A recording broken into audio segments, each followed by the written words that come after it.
ज्ञानवाणी का नव उपहार, पहुंची शिक्षा के द्वार, पढ़े लिखे और बने कुशल, ज्ञानवाणी का उद्देश्य सफल। ज्ञानवाणी। नमस्कार श्रोताओं, अभिवादन स्वीकार कीजिए हरप्रीत कौर का हमारे ज्ञानवर्धक कार्यक्रम साप्ताहिक ज्ञान पत्रिका के इस नवीन अंक में। तो चलिए कार्यक्रम में आगे बढ़ते हैं और सबसे पहले आपको देते हैं इग्नू से संबंधित मुख्य जानकारियां संक्षेप में। इग्नू में मनाया गया 37वां दीक्षांत समारोह। इग्नू ने बढ़ाई जनवरी 2024 सत्र में एडमिशन की अंतिम तारीख। इग्नू में जनवरी 2024 सत्र के लिए री रजिस्ट्रेशन अब भी जारी। इसके अलावा हम आपको देंगे विभिन्न क्षेत्रों में मौजूद रोजगार के अवसरों की जानकारी और जानेंगे कि क्यों रहा बीता सप्ताह इतिहास में खास। 20 फरवरी 2024 को इग्नू में 37वां दीक्षांत समारोह मनाया गया। समारोह में इग्नू की शिक्षा पूर्ण कर चुके छात्र छात्राओं को डिग्री देकर सम्मानित किया गया तथा प्रथम आने वाले स्टूडेंट्स को मेडल देकर सम्मानित किया गया। इग्नू के 37वें दीक्षांत समारोह में मुख्य अतिथि के रूप में भारत के माननीय उपराष्ट्रपति श्री जगदीप धनखड़ मौजूद थे। ये दीक्षांत समारोह इग्नू के बाबा साहेब अम्बेडकर सभागार में मनाया गया। इस अवसर पर सभा को संबोधित करते हुए इग्नू के माननीय कुलपति प्रोफेसर नागेश्वर राव ने सफल छात्रों को बधाई दी और भारत के दूरस्थ शिक्षा क्षेत्र में इग्नू के विशाल नेटवर्क और रोजगार परक कार्यक्रमों के महत्वपूर्ण योगदान के बारे में बताया। उन्होंने इग्नू की उपलब्धियों के बारे में बताते हुए कहा, On this occasion of 37th convocation, I welcome you all for your participation and august presence. I also compliment to more than 3 lakh graduates who will be conferred degrees, diplomas and certificates in this convocation. This is world's largest university having a student strength of 35 lakh students and 38 lakh passed out students, a family of 73 lakhs. Passed out alumni, they are also linked with the alumni portal and their number is around 5 lakhs. We have launched 19 four-year degree programs as per the NEP 2020 in January 2024. At present, we are running 307 distance learning programs and 44 online programs. We have also launched 10 MSc programs during the years. We have also launched PG programs in Jyotish, Hindu studies and Vedic studies. We are also planning to launch a PG program in Srimad Bhagavad Gita from July 2024.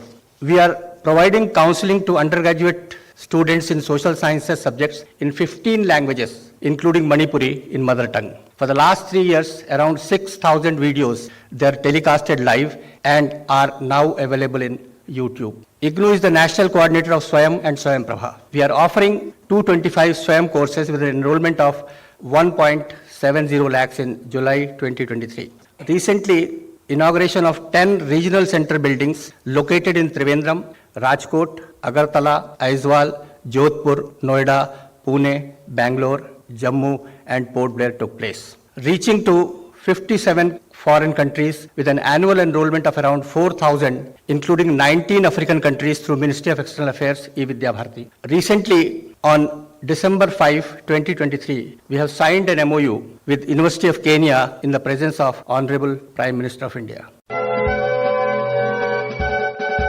समारोह में मुख्य अतिथि के रूप में मौजूद भारत के माननीय उपराष्ट्रपति श्री जगदीप धनखड़ ने छात्रों को बधाई देने के साथ साथ छात्रों को अपनी प्रतिभा की खोज करने और अपनी आकांक्षाओं को साकार करने के लिए प्रोत्साहित किया। उन्होंने कहा, I extend my heartfelt congratulations to the graduating students, their family members, their teachers and their friends. Your hard work, dedication and perseverance, these have brought you this significant milestone. I commend each one of you for your achievements. Like me, for you also, this is a moment to be ever cherished. Friends, convocation is much beyond a ceremony. We have felt it. We feel the vibes of it right here. It is a milestone in all your lives, a moment unforgettable. It marks culmination of years of hard work and sleepless nights. I don't want to reflect the kind of thrashing you may have received at the hands of faculty. Indira Gandhi राष्ट्रीय मुक्त विश्वविद्यालय में जनवरी 2024 के academic सत्र में admission की अंतिम तारीख को आगे बढ़ा दिया गया है। अब छात्र इग्नू के विभिन्न undergraduate, post graduate, diploma programmes में ODL व ऑनलाइन मोड में 29 फरवरी 2024 तक एडमिशन ले सकते हैं। अगर आप इग्नू के ODL प्रोग्राम्स में एडमिशन लेना चाहते हैं तो आपको ignuadmission.samarth.edu.in पर लॉगिन करना होगा। वहीं ऑनलाइन प्रोग्राम्स के लिए छात्रों को ignuiop.samarth.edu.in पर लॉगिन करना होगा। हम आपको बता दें कि एडमिशन से संबंधित विस्तृत जानकारी के लिए आप लॉगिन कर सकते हैं www.ignu.ac.in पर। जो छात्र इग्नू के जनवरी 2024 सत्र में अभी तक री रजिस्ट्रेशन नहीं करवा पाए हैं, उनके लिए इग्नू ने बिना किसी लेट फी के जनवरी 2024 के एकेडमिक सत्र में 29 फरवरी 2024 तक री रजिस्ट्रेशन कर सकते हैं। री रजिस्ट्रेशन के इच्छुक छात्रों को ऑनलाइन rr.ignu.ac.in पर लॉगिन करना होगा। आप सुन रहे हैं साप्ताहिक ज्ञान पत्रिका सिर्फ ज्ञानवाणी FM 105.6 मेगाहर्ट्ज पर। साप्ताहिक ज्ञान पत्रिका में अब समय है हमारे करियर सेगमेंट का, जिसमें हम जानेंगे कि किस तरह आप एक ग्राफिक डिजाइनर के रूप में अपना करियर बना सकते हैं। श्रोताओं, ग्राफिक डिजाइनर अपनी क्रिएटिविटी और डिजाइन स्किल का उपयोग करके विभिन्न विषयों के लिए विजुअल्स तैयार करते हैं। Logo, brand identity, website design, application design, photography, video editing, अनुसंधान और टेक्स्ट लेआउट आदि बनवाने के लिए हर कंपनी को आजकल ग्राफिक्स डिजाइनर्स की जरूरत पड़ती है। ये डिजाइनर वेबसाइटों, मीडिया, विज्ञापनों, पुस्तकों, पोस्टरों, लोगो आदि को आकर्षक बनाने के लिए विभिन्न सॉफ्टवेयर्स का इस्तेमाल करते हैं। ग्राफिक डिजाइन एक गतिशील और रोमांचक क्षेत्र है जिसमें करियर के अवसरों की एक विस्तृत श्रृंखला मौजूद है। तो आप ग्राफिक डिजाइन का कोर्स कर सकते हैं और अपने सपने को पूरा कर सकते हैं। अगर आप ग्राफिक डिजाइनर बनते हैं तो आप विभिन्न प्रोफाइल्स पर काम कर सकते हैं। चलिए इन प्रोफाइल्स के बारे में कुछ जानकारियां हम आपको यहाँ पर देते हैं। सबसे पहले बात करते हैं क्रिएटिव डायरेक्टर की। एक डिजाइन टीम के प्रमुख के रूप में एक क्रिएटिव डायरेक्टर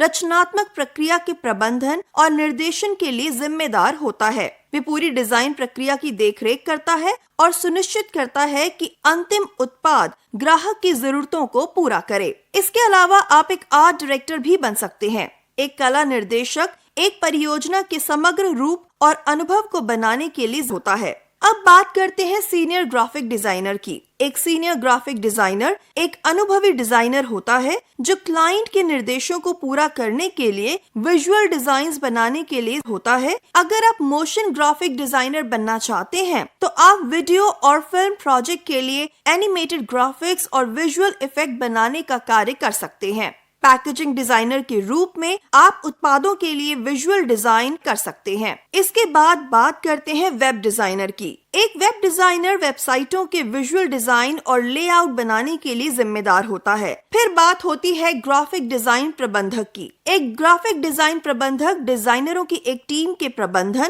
और ये सुनिश्चित करने के लिए जिम्मेदार होता है कि डिजाइन परियोजनाएं समय पर और बजट के भीतर पूरी हो जाएं। तो श्रोताओं, ये था हमारा आज का करियर सेगमेंट, जिसमें हमने बात की कि किस तरह से आप एक ग्राफिक डिजाइनर के रूप में करियर को बना सकते हैं और इसे संवार सकते हैं।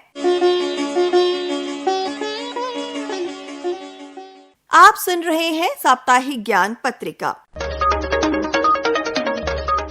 अब हम आगे बढ़ते हैं और आपको देते हैं रोजगार संबंधित जानकारियां।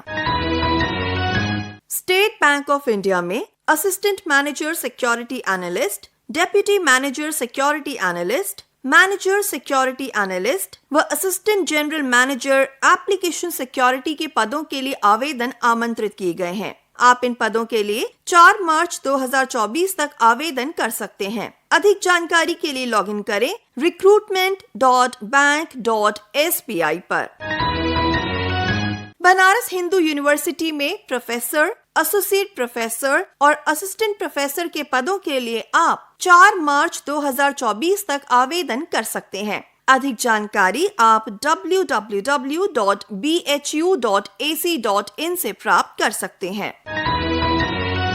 Delhi subordinate services selection board यानी DSSSB में ट्रेन्ड ग्रेजुएट टीचर्स और ड्राइंग टीचर्स के पदों के लिए आवेदन आमंत्रित किए जा रहे हैं। आप इन पदों के लिए 8 मार्च 2024 तक आवेदन कर सकते हैं। अधिक जानकारी के लिए लॉगिन करें www.dsssbonline.nic.in पर। श्रोताओं, ये थी रोजगार संबंधित जानकारियाँ। आप सुन रहे हैं साप्ताहिक ज्ञान पत्रिका। अब समय है इतिहास के पन्नों को पलटने का और ये जानने का कि आखिर क्यों रहा बीता सप्ताह इतिहास में खास। 18 फरवरी 1930 के दिन प्लूटो की खोज की गई थी। प्लूटो को लंबे वक्त तक हमारे सौर मंडल का 9वां ग्रह माना गया। 19 फरवरी 1630 को मराठा साम्राज्य के पहले शासक छत्रपति शिवाजी राजे भोंसले का जन्म शिवनेरी दुर्ग में हुआ था। 20 फरवरी 1987 को भारत के पूर्वोत्तर राज्य मिजोरम को भारत के 23वें राज्य का दर्जा मिला था। राज्य बनने से पहले मिजोरम एक केंद्र शासित प्रदेश था। 21 फरवरी 2000 को यूनेस्को द्वारा पहला अंतर्राष्ट्रीय मातृभाषा दिवस मनाया गया। इस दिन को मनाने का उद्देश्य विश्व में भाषाई और सांस्कृतिक विविधता और बहुभाषिता को बढ़ावा देना है। 22 फरवरी 1997 को स्कॉटलैंड के रोजलिन संस्थान में शोधकर्ताओं की एक टीम ने ये ऐलान किया कि उन्हें पहली बार किसी स्तनधारी जीव से निकाली गई कोशिका से क्लोन बनाने में सफलता मिली है। ये एक क्लोन भेड़ थी जिसे डॉली नाम दिया गया। और 23 फरवरी 1947 को दुनिया को मानक में पिरोने वाले अंतर्राष्ट्रीय मानकीकरण संगठन की स्थापना हुई थी। तो श्रोताओं, इन्हीं सब कारणों से रहा बीता सप्ताह इतिहास में खास।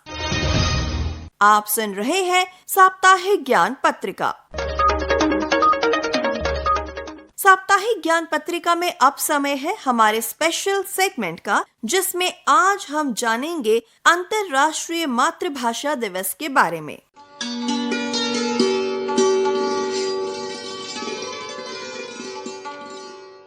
श्रोताओं, ये तो हम सभी जानते हैं कि भाषा एक ऐसा साधन है जो हमें एक दूसरे से जोड़ता है और हमारी संस्कृति को प्रदर्शित करता है। विश्व में भाषाई व सांस्कृतिक विविधता को बढ़ावा देने के लिए और मातृभाषाओं के प्रति जागरूकता लाने के उद्देश्य से हर साल 21 फरवरी को अंतर्राष्ट्रीय मातृभाषा दिवस मनाया जाता है। नवंबर 1999 में यूनेस्को द्वारा अंतर्राष्ट्रीय मातृभाषा दिवस मनाने की घोषणा की गई थी। इस दिवस को मनाने का विचार बांग्लादेश की पहल थी। 21 फरवरी 2000 को पहली बार अंतर्राष्ट्रीय मातृभाषा दिवस मनाया गया। अंतर्राष्ट्रीय मातृभाषा दिवस हर वर्ष एक थीम के अंतर्गत मनाया जाता है। इस वर्ष की थीम है multilingual education is a pillar of intergenerational learning. तो श्रोताओं, इसी वजह से हम हर साल मनाते हैं अंतर्राष्ट्रीय मातृभाषा दिवस।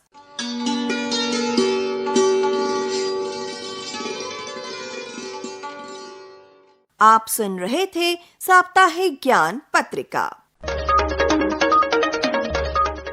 आज के इस अंक के लिए तकनीकी सहयोग दिया अर्चना कुमारी ने। वाचन व आलेख रहा हरप्रीत कौर का। संपादन किया सदन लाल ने और प्रस्तुत करता थे गजेंद्र दिवाकर। आज के संग से मैं आपकी उद्घोषिका हरप्रीत कौर अब आपसे लेती हूँ इजाजत। नमस्कार। ज्ञान वाणी का नव उपहार, पहुंची शिक्षा